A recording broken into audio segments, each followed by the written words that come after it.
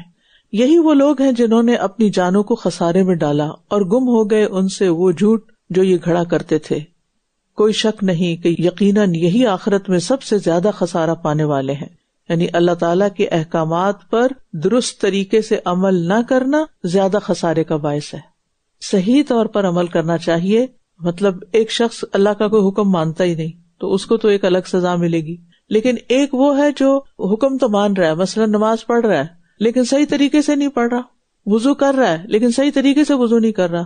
وہ ایک دفعہ نبی صلی اللہ علیہ وسلم نے حضرت ابو ہریرہ سے کہا نا کہ بلند آواز سے پکارو ویل للعقاب من النار. تو وہ وجہ کیا تھی کہ ایڑیوں کے لیے آگ کی ہلاکت ہے. وہ کون سی ایڑیاں تھی؟ جو وضو میں خشک رہ جائیں. تو اب وہ کیا کر رہا ہے؟ وضو کر رہا ہے لیکن صحیح نہیں کر رہا، نماز پڑھ رہا ہے صحیح نہیں پڑھ رہا. تو ایسی صورت میں بھی انسان کو اس کا وبال پہنچے گا.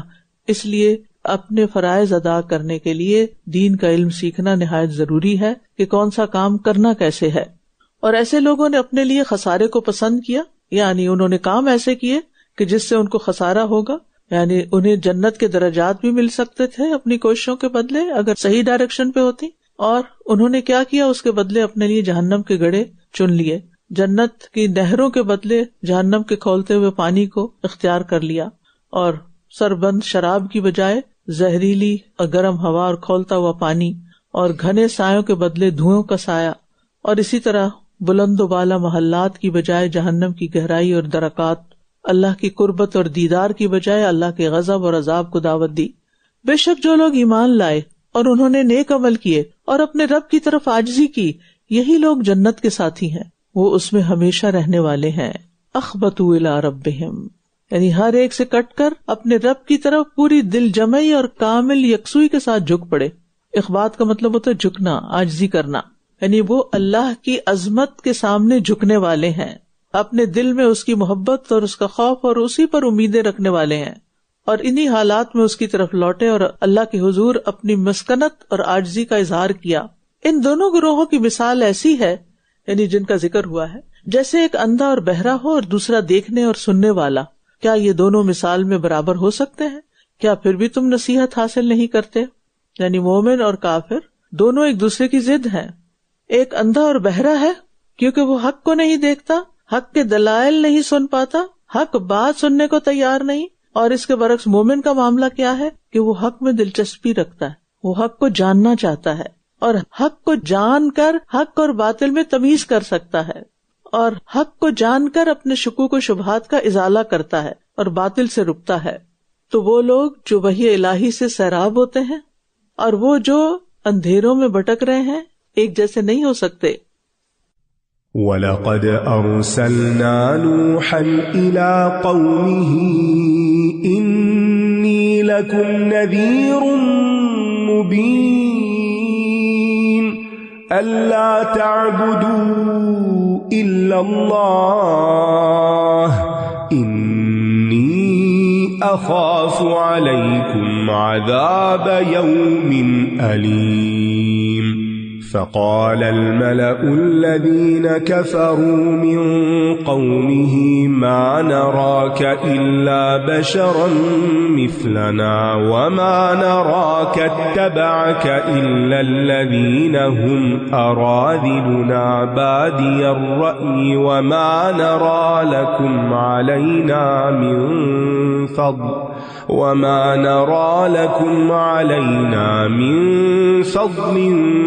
بل نظنكم كاذبين قال يا قوم أرأيتم إن كنت على بينة من ربي وآتاني رحمة من عنده فعميت عليكم أنلزمكموها وأنتم لها كارهون ويا قوم لا أسألكم عليه مالا إن أجري إلا على الله وما أنا بطارد الذين آمنوا إنهم ملاقو ربهم ولكني أراكم قوما تجهلون ويا قوم من ينصرني من الله إن طردتهم أفلا تذكرون ولا أقول لكم عندي خزائن الله ولا أعلم الغيب ولا أقول إني ملك ولا أقول للذين تزدري أعينكم لن يؤتيهم الله خيرا الله أعلم بما في أنفسهم إني إذا لمن الظالمين قالوا يا نوح قد جادلتنا فأكثرت جدالنا فأتنا بما تعدنا إن كنت من الصادقين قال إنما يأتيكم به الله إن شاء وما أنتم بمعجزين ولا ينفعكم نصحي إن أردت أن أنصح لكم إن كان الله يريد أن يغويكم هو ربكم وإليه ترجعون أم يقولون افتراه قل إن افتريته فعلي إجرامي وأنا بريء مما ما تجرمون. اور یقیناً ہم نے نوح کو اس کی قوم کی طرف بھیجا. اس نے کہا بے شک میں تمہارے لیے کھلم کھلا ڈرانے والا ہوں، یہ کہ تم اللہ کے سوا کسی اور کی عبادت نہ کرو. یقین جانو مجھے تم پر ایک دردناک عذاب کے دن کا ڈر ہے. عذاب یوم علیم، اور اس سے مراد قیامت کا دن بھی ہو سکتا ہے، اور وہ دن بھی جب طوفان آیا تھا اور ساری قوم ڈوب گئی تھی. تو اس کی قوم میں سے جن سرداروں نے کفر کیا تھا کہنے لگے کہ ہم تو تمہیں اپنے ہی جیسا ایک انسان دیکھتے ہیں، اور ہم تمہیں دیکھتے ہیں کہ تمہاری پیروی صرف وہ لوگ کر رہے ہیں جو بظاہر دیکھنے میں ہم سے کمتر ہیں، اور ہم تمہارے لیے اپنے اوپر کوئی فضیلت نہیں دیکھتے بلکہ ہم تو در حقیقت تمہیں جھوٹا سمجھتے ہیں. تمام انبیاء پر یہ اعتراض کیا گیا کہ وہ انسان کیوں ہیں. ان کے خیال میں نبی کو مافوق البشر ہونا چاہیے، کوئی فرشتہ ہونا چاہیے، یا پھر ہر وقت ان کے ساتھ فرشتے ہونے چاہیے، اور مال و دولت کے اعتبار سے بہت ان کی شان و شوکت ہونی چاہیے، اور دنیا کی ہر نعمت ان کو میسر ہونی چاہیے. اور عموماً یہ اعتراضات خوشحال طبقے کی طرف سے آتے ہیں، کیونکہ وہ اسی پیمانے اور اسی معیار پر دوسروں کو ناپتے اور تولتے ہیں. جب لوگ ان کو اپنے معیار کے مطابق نظر نہیں آتے تو پھر اگر وہ حق بھی پیش کر رہے ہو تو اس کو قبول نہیں کرتے، اور اس طرح حق میں سبقت لے جانے سے وہ محروم ہو جاتے ہیں. اور تمام انبیاء کے جو ابتدائی فالوورز تھے ان کی اکثریت جو تھی وہ معاشرے کا پسا ہوا کمزور طبقہ تھا. اسی لیے ہرقل نے ابو سفیان سے سوال کیا تھا کہ محمد صلی اللہ علیہ وسلم کے جو پیروکار ہیں وہ معزز سمجھے جانے والے لوگ ہیں یا پھر کمزور لوگ ہیں؟ تو ابو سفیان نے کہا کہ کمزور لوگ. اس پر ہرقل نے کہا رسولوں کے پیروکار یہی لوگ ہوتے ہیں. دنیاوی اعتبار سے کسی کو اگر اللہ نے زیادہ نہیں دیا تو اس کا یہ مطلب نہیں کہ وہ عزت کے قابل نہیں یا قدر کے قابل نہیں، اور اگر حق اس کے پاس ہے تو حق کو بھی انکار کر دیا جائے کیونکہ حق کا کیریئر جو ہے وہ ان کے خیال کے مطابق بڑا انسان نہیں. تو یہ جو لوگوں کو حقیر سمجھنا ہے نا، یہ تکبر کہلاتا ہے. حق کا انکار اور لوگوں کو حقیر سمجھنا، اور یہ انسان کی ہدایت میں رکاوٹ بن جاتا ہے اور اللہ کی توفیق کے راستے میں بھی رکاوٹ بن جاتی ہے یہ بات. اس نے کہا اے میری قوم، کیا غور کیا تم نے کہ اگر میں اپنے رب کی طرف سے ایک واضح دلیل پر ہوں اور اس نے مجھے اپنے پاس سے رحمت بھی عطا کی ہو، پھر وہ تم پر چھپا دی گئی ہو، تو کیا ہم زبردستی اس کو تم پر چپکا دیں جبکہ تم اسے ناپسند کرنے والے ہو؟ ان سب اعتراضوں کا ایک جامع جواب دیا کہ آتانی رحمت من عندہ، کہ اللہ نے مجھے اپنی رحمت سے نوازا ہے. یعنی نبوت کسی کی محنت اور کوشش کا نتیجہ نہیں ہوتی، آباء و اجداد کی چھوڑی ہوئی جائیداد نہیں ہوتی، بلکہ یہ صرف اور صرف اللہ سبحانہ تعالیٰ کی خاص عنایت ہوتی ہے. تو اس رحمت میں حصہ کون پاتا ہے؟ جو حق کو پہچان لیتا ہے. اللہ نے رحمت کی کس پر؟ پیغمبر پر. اب وہ جو کچھ دے رہے ہیں اگر وہ لے لیا جائے تو عام لوگوں پر بھی وہ رحمت ہو جاتی، اور محروم ہے وہ شخص جو حق سے دور رہے، اس کو نہ پہچانے یا پھر جان لے اور اس کو قبول نہ کرے.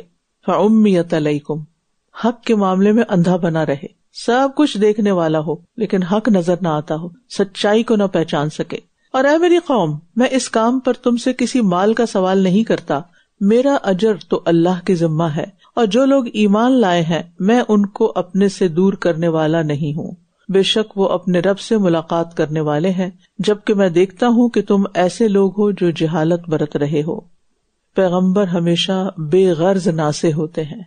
میرا اجر تو اللہ کے ذمہ ہے، میں تم سے کسی مال کا سوال نہیں کرتا، میں کسی دنیاوی فائدے کے لیے تمہارے پاس نہیں آیا، کسی مطلب سے نہیں آیا. اور اے میری قوم، اگر میں نے انہیں دور کر دیا تو اللہ کے مقابلے میں کون میری مدد کرے گا؟ کیا پھر تم نصیحت نہیں پکڑتے؟ یعنی ایمان لانے والے کمزور لوگوں کو اپنے سے دور کرنا اللہ کے غضب اور ناراضگی کا باعث ہے. اس لیے جو بھی پہلے ایمان لے آیا ہے اس کا جو آنا ہے وہی سب سے بڑی اس کی قدر و قیمت کا باعث ہے، لہٰذا ان کو دور نہیں کیا جا سکتا. اور پھر آپ دیکھیے کہ وَيَا قَوْمِ مَن يَنصُرُنِي مِنَ اللَّهِ إِن تَرَدتُّهُمْ أَفَلَا تَذَكَّرُونَ، مجھے کون بچائے گا، میری مدد کون کرے گا اگر میں نے ان کو اپنے سے دور کر دیا. پیغمبروں کے دل بڑے نرم ہوتے ہیں اور حساس ہوتے ہیں اور بات کو سمجھنے والے ہوتے ہیں، ہر معاملے میں اللہ تعالیٰ کے حکم کا خیال رکھتے ہیں. اصل حساس وہ ہے جس کو اس بات کی فکر ہو کہ اگر میں نے نافرمانی کر لی تو میرا بنے گا کیا. اسی لیے وہ اللہ سے ڈرتے ہیں اور ہر چیز میں اس کی نافرمانی سے بچتے ہیں. آپ دیکھیے، ایک ہوتا ہے اپنی ذات کے بارے میں حساس ہونا، مجھے کوئی کچھ نہ کہے، لامساس، ڈونٹ ٹچ می، میرے بارے میں کوئی بات نہ کرنا، اور اگر کوئی کر دے تو بس پڑ جانا اس کو. لیکن ایسی حساسیت انسان کو ایک نقصان بھی دیتی ہے، اور دوسرا یہ کہ اس کی اللہ کے یہاں کوئی قدر و قیمت نہیں کہ آپ کس قدر سیلف سینٹرڈ ہے. اصل حساسیت کیا ہے کہ انسان دین کے معاملے میں حساس ہو، آخرت کے معاملے میں حساس ہو، اللہ تعالیٰ کے احکامات کے معاملے میں حساس ہو کہ میں نے اگر بات نہیں مانی تو پھر ہوگا کیا، اور اگر مان لی تو کیا ملے گا، اس بارے میں بھی حساس ہوئی. جیسے ایک صحابی نے احد کے موقع پر کہا کہ مجھے احد کے پیچھے سے جنت کی خوشبو آ رہی ہے. یہ ان کی حساسیت تھی نا. حساسیت کیا ہوتی ہے کہ چیزوں کو محسوس کر لینا. جہنم کی بات سنے پڑھے تو ایسے لگے کہ جیسے آگ میں پڑے ہوئے ہیں. اور پھر یہاں سے یہ بات بھی پتہ چلتی ہے کہ مدد تو اللہ کی طرف سے ہوتی ہے، اس لیے کسی بھی مشکل میں اسی کو پکارنا چاہیے. اور نہ میں تم سے یہ کہتا ہوں کہ میرے پاس اللہ کے خزانے ہیں، اور نہ میں غیب جانتا ہوں، اور نہ میں کہتا ہوں کہ میں کوئی فرشتہ ہوں، اور نہ میں ان لوگوں کے بارے میں جنہیں تمہاری نگاہیں حقیر سمجھتی ہیں یہ کہتا ہوں کہ اللہ انہیں ہرگز کوئی بلائی عطا نہ کرے گا. اللہ اسے خوب جانتا ہے جو ان کے دلوں میں ہے، یعنی ان غریب مسلمانوں کے دلوں میں. اگر میں ایسا کہوں تو بے شک میں تب ضرور ظالموں میں سے ہو جاؤں گا. اصل میں جو لوگ لا علم ہوتے ہیں نا، حقیقت سے ناواقف ہوتے ہیں، ان کے نزدیک نبی کی صداقت کا معیار کچھ اور ہوتا ہے. وہ یہ نہیں دیکھتے کہ نبی پیش کیا کر رہا ہے، میسج کیا ہے، کنٹینٹ کیا ہے، کس چیز کی طرف بلا رہا ہے، اپنی ذات کی طرف یا اللہ کی طرف، ہم سے کسی مطلب سے آیا ہے یا اپنے کام سے کام ہے. اس کو بے غرض انسان ہے، وہ ان چیزوں کو دیکھ ہی نہیں پاتے. امیت علیکم، اس سے بالکل ان کی آنکھیں بند ہوتی ہیں. وہ کیا چاہتے ہیں، ہم اس کو نبی مانیں گے جو روز معجزہ دکھائے، اور پھر یہ کہ اگر مٹی کی طرف دیکھے تو سونا بن جائے، اور جو یہ بتا سکے کہ چوری فلاں نے کی ہے، یعنی غیب کی خبریں بتائے. اور پھر یہ ہے کہ اس کو نہ کھانا چاہیے، نہ پینا چاہیے، نہ شادی کرنی چاہیے، اسے کوئی دنیا سے دلچسپی نہیں ہونی چاہیے. آج بھی آپ دیکھیں نیکی کا معیار یہی چیز بتائی جاتی ہے. تو اس آیت میں انہی باتوں کی تردید کر دی گئی ہے کہ اللہ کے ہاں نبوت کا معیار نہیں جو تم نے قرار دیا ہوا ہے. انہوں نے کہا، اے نوح، بے شک تم نے ہم سے جھگڑا کیا، پھر ہم سے بہت زیادہ جھگڑا کیا، پس لے آؤ ہمارے پاس وہ عذاب جس کا تم ہم سے وعدہ کرتے ہو اگر تم سچوں میں سے ہو. دلائل سے عاجز آنے والوں کا یہ مطالبہ تھا. نوح علیہ السلام نے تقریباً 950 سال تبلیغ کی، ہر طرح سے قوم کو سمجھانے کی کوشش کی، ہر طرح سے دلائل دیے، لیکن دلائل ان کو سمجھ ہی نہیں آتے تھے اور وہ انکار پر ہی اصرار کرتے رہے. اور پھر نوح علیہ السلام نے ان کو عذاب کی دھمکی بھی دی، طرح طرح سے دلیل دے کے سمجھایا، دن اور رات سمجھایا، چپکے چپکے اور بلند آواز سے سمجھایا، جس کو انہوں نے جھگڑا قرار دیا، اور پھر عذاب کا مطالبہ کر لیا.